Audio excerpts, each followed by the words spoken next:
In order to appreciate the hazards associated with flammable and oxidizing gases, we need to review the combustion process. A form of combustion that we are all familiar with is fire.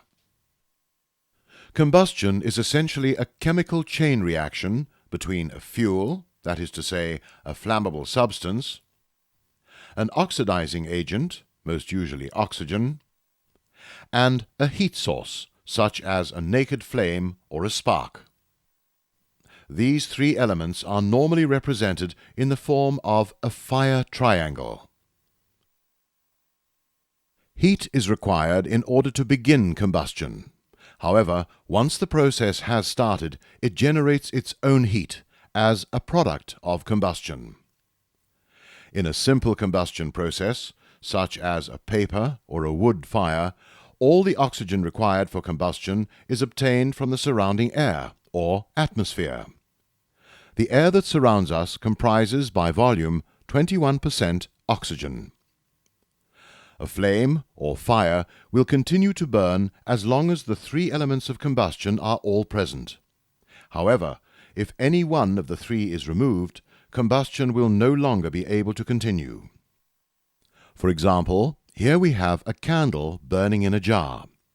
The jar is open to the atmosphere.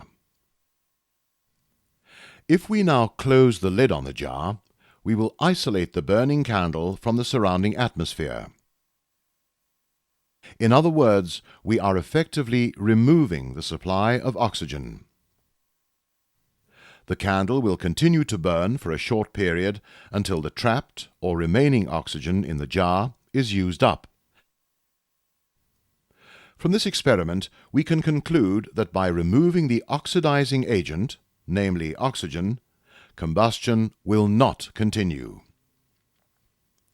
Under normal conditions, a controlled combustion process involving flammable gas is stopped by shutting off a control valve, thereby starving the process of its fuel. A basic understanding of the combustion process will assist you to appreciate the hazards involved when using or handling both fuel gases and oxidizing gases.